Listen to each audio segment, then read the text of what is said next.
Hello and welcome to Stationeers Mars Getting Started Guide. Today we will be tackling the dual axis solar tracking for the two solar panels that you see above, and it's going to look like this. Yes, creating the dual axis solar tracking has become increasingly simple given that now the solar sensor provides the horizontal and vertical, axes. And however, in order to do that, I must provide and ensure that the power and the data connection, most notably here, the data connection that will be going for the solar panels, will be going up. So as we have it now, we already have the power line, which is this line, yes. So the power line coming from the solar panels is already going and filling our batteries. However, we need a data feedback loop, which will be powering all the logic chips that we will be installing. Yes, we will be doing it with logic chips, not with the IC unit, because as you know, I don't have the advanced alloys yet. So we will do it a little bit logic, regular logic chip style. So this is, I'm using heavy power cable just to make sure. I could be using the normal one, but then again, it really doesn't matter. So I'm gonna take it up and I'm gonna be powering the solar chips directly here from the battery, and here on the side we will be placing all the logic chips. And as you can see, we will need one solar sensor for first we will be placing the transformer just to make sure that the power circuit is isolated from everything else. Yes, make sure it's oriented correctly. And then we need 4 logic inputs and outputs, 3 logic math, 3 logic memory, a lot of cabling, and the renamer tool. And 1 solar sensor, of course. Now the first thing that you want to do, you want to be orienting the solar panel so that it's horizontal and vertical 0 degrees. How you are placing it on the block below, it doesn't matter, as long as it's horizontal 0 and vertical 0. So then you take note, where is the solar panel facing? And then you want to make sure that the data port of your solar sensor is facing the same way as the solar 0, 0 direction. So as you can see, it's facing that way, same as our solar panel is when it's at 0, 0. It's really as simple as that. And before you start with the suggestions, I know that there are more efficient setups. I know that there are setups that involve less chips. However, this is the one that I found works regardless of the orientation. So regardless if your panels are by default facing east, west, north, whatever, this will work. All right, so now we're gonna be placing the cabling to be able to, have the solar chips and solar panels.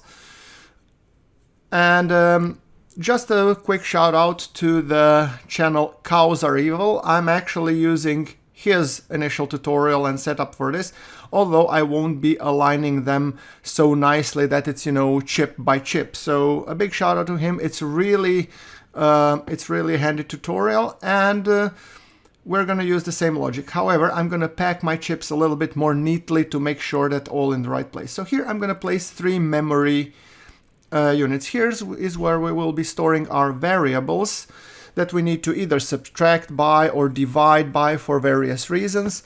And I'm going to be placing them here about. Then we're going to be connecting them. And then we will be placing the solar chips on the side. However, let's first connect the data ports of these solar panels. I want to go a 4-way corner this way, yes.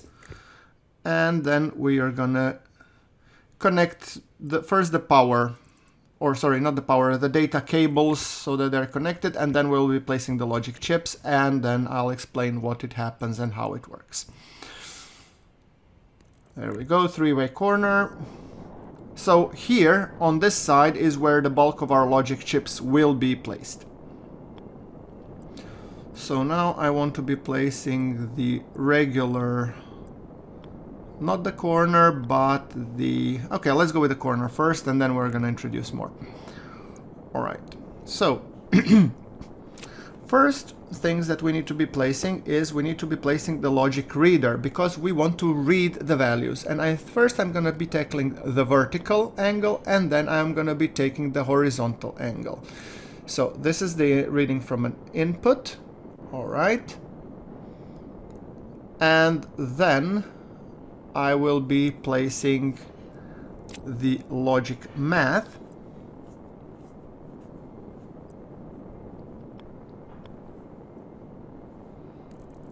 There we go. And then I will be placing another logic math.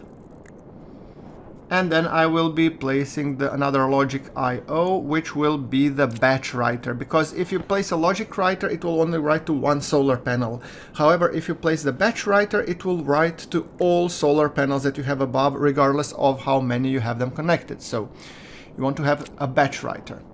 Basically, think of a batch writer as writing to one class of devices on a specific variable. So let's quickly just hook up the power. And right in the middle of our placement, we're hit by our first dust storm. Congratulations! Yoo-hoo! Yes. However, given that we have prepared for this, we are not totally, you know, in trouble.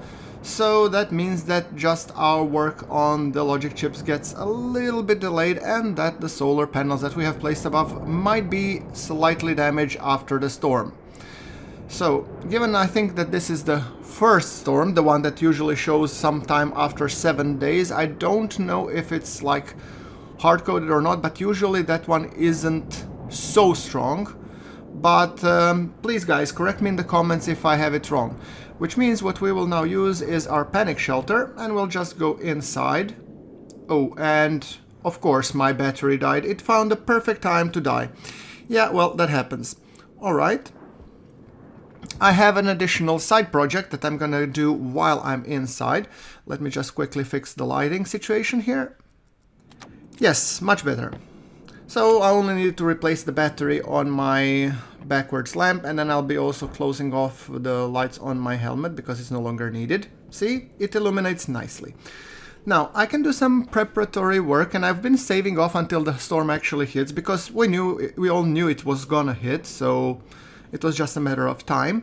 So now we can do some preparatory work for the hydroponics tray. And by preparatory work, I mean just place this thing over here. We know that here we will be putting the liquid canister.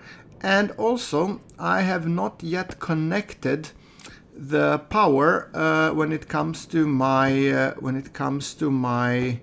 connectivity, when it comes to my active vent. So I want to have this vent placed here-ish, and I want to make sure that it's connected.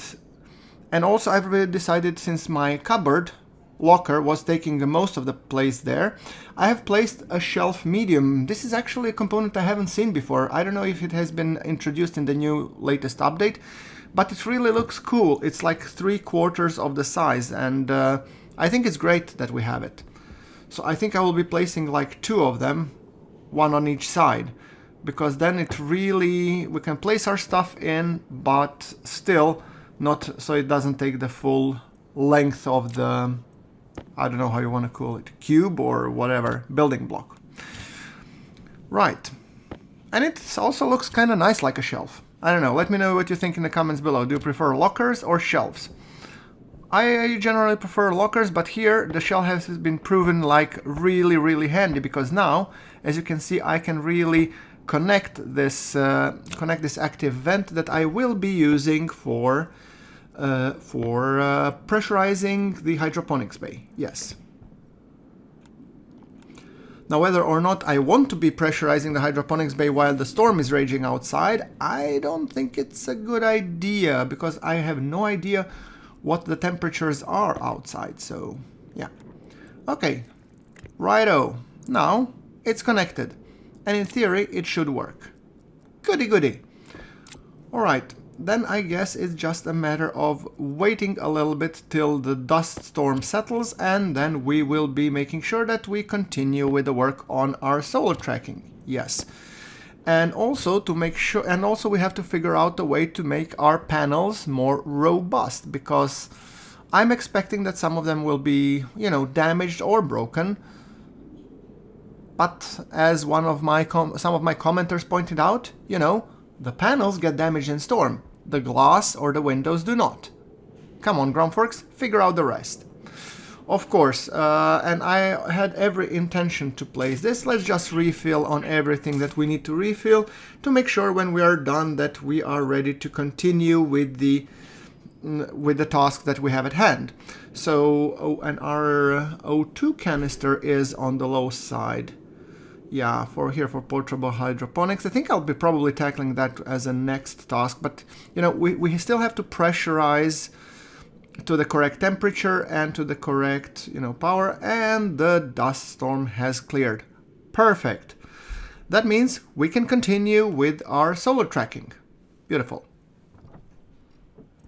I'm just gonna go and find where I have the duct tape so I can actually fix the solar panels.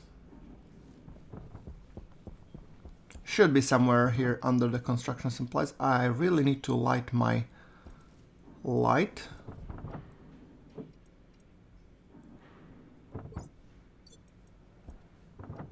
Okay, here we are.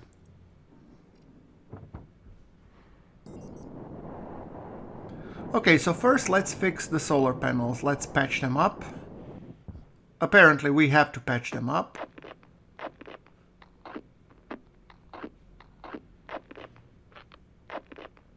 Alright, and the second one. We have only 26%, so I don't think that this one will... Yeah, health 91%. Still decent enough, I'd say. I will need to be making also a tool manufactory, because that will be producing our duct tape. I was trying to see if there is a duct tape to be made in the auto lathe, but apparently it's a thing of the tool production. In the meantime, I have off-camera printed a bit more cables because we were already low on the cableage, so I'm thinking some additional cables, and also I decided to print an upright wind turbine, because if our panels get damaged during the storm, the upright wind turbine will still be powering our battery and ensuring that at least we don't run out of the juice.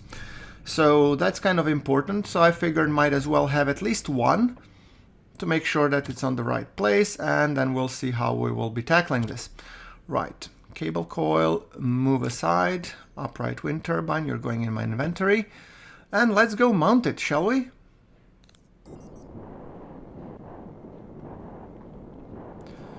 Now, initially I was thinking just slapping it on here willy-nilly, but then it hit me. This would actually be creating shadow on the solar panel that's behind it during the mornings. Now, I don't know if it calculates the exposure or not. Do let me know in the comments below if it does. But that means that I really want to be placing this solar panel down, because then it won't be hindering in the way of the other solar panels. So we're gonna deconstruct it quickly. There we go. And we're gonna place the solar panel here because it's so nice and flat, so it's not in the way. There we go. And then the wind turbine shall be placed here. Perfect. See? Easy peasy. Now, I need another heavy cable coil just to be connecting this solar panel. I mean, it's not a lot, but it's an additional 150 watts, so roughly, depending on the angle and whatnot. So there you go. Perfect. Alright, so let's hook up the rest of the cablings and set it up. Okay, now it's time to set up these logic chips. Now, the solar angle goes from, I think, the vertical angle. Let's just turn on everything and see if this is being read correctly. I'm just gonna go and increase the output to at least a couple of 100 watts. Say 600 watts. I don't think we need that much, but doesn't hurt. So as you can see, solar vertical is 37 degrees and horizontal is -80. So that means that the solar angle will be going from, I think it goes from -90 to 90, and that the solar panels go from, I think, 15 to something, so with a 0 being in the between. So, I mean, if you want a full explanation, you can see it on Cows Are Evil, but what works is that you want to be first reading the vertical angle. So let's read the vertical angle. So we're looking at not the logic memory, logic math, nope, daylight sensor, yes. And the variable that we will be reading would be vertical. There we go. We turn it on, and as you can see, it's 11 degrees and decreasing. Now, what we want to be doing is we want to be now take the first memory unit, and we are gonna be placing here a value of 75. The reason being because 90 minus 15 is 75, because solar panels cannot go to they have 15-degree traversal angle. So just trust me on this. If you want full explanation, check the Cows Are Evil, but the math that you need to be doing is you need to subtract the solar angle from the 75 value. So first we're gonna be placing in here the 75. Second value which we will be taking is the logic reader, which we will rename here. That's why we have the renamer tool. So we're gonna call it solar angle vertical. So the correct math is 75 minus the solar angle vertical, correct? And the function shall be subtract. There we go. All right, and we need to turn the chip on. And that will give us 54 degrees. Now, what we want to have is the percentage. So in order to do that, we need to be dividing with, I think, 1.5. So the memory, we'll also call it 1.5. So we need the degree that we have gotten divided by 1.5. So here we're going to be inputting, I have to rename this math unit. So it's logic math, I'm going to call it logic math vertical.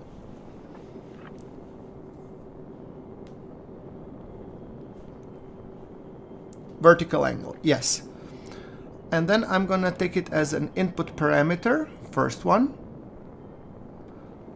So logic math vertical angle, correct. And then I'm gonna be placing the 1.5 because I want to divide it by 1.5, and the out divide. All right. Then we turn it on, and you can see it's now 22%. So it's basically a percentage. So we're going to call it logic math vertical percentage. And now the only thing that remains is basically that we write this value to a vertical for all solar panels. So we're going to take the logic math vertical angle. We're going to be writing it to all solar panels, which are dual. Dual means that it has data port on one side and power port on the second side. And we're going to turn it to on. And look at that. Both the solar panels have aligned themselves correctly in terms of vertical angle. What remains now is that we fix the horizontal angle, and it actually works pretty much in the same way. So we're going to be placing another logic reader. Then we're going to be placing another math unit, and we want to be putting the batch writer again, because solar horizontal angle is much more simple. The range goes from -180 to +180 on the daylight sensor, while it goes from 0 to 360 on the solar panels. So the math for that is really simple. We need to read in the horizontal value from the daylight sensor, add 180 degrees on top of it, and then write the result out to the solar panels. So what I'm gonna do, I'm gonna just hook up the cables. Alright, that's everything connected. I barely had enough cables to do so. However, we can now continue with what we need to do. So I'm just placing the reader. So let's actually now go and read this horizontal solar angle. So we're going to call this solar angle horizontal. Perfect. And then we want to be reading in the daylight sensor, of course.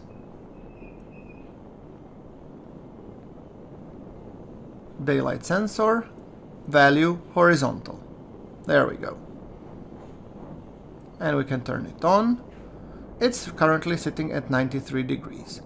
Now, when it comes to the math unit, we said that we want to add 180 on top of it. So here we have the third and last value, so you can actually use the renamer. So we call it 180. I generally tend to write my variables with the exact value. If I need to reuse it somewhere again, I can always do so, but we'll see. So do be sure, if it doesn't work for you, that means you need to both write the value 180 in the memory and rename the chip to 180. I'm doing both, unless you have observed. So right now, I'm gonna take the input 1, I'm gonna put solar angle horizontal, then input 2 will be 180, and the operation is per default add. So I'm gonna be placing add, and I'm just gonna enable the chip. Good, now we're at 276. So now what I want to be taking the value as a result of this math operation, which means I'll need to rename this one, hold on. I'm gonna call it solar angle, no, actually logic math, yeah, that was the naming convention, sorry, horizontal. And I'm gonna write that value on all the solar panels. Simple, right?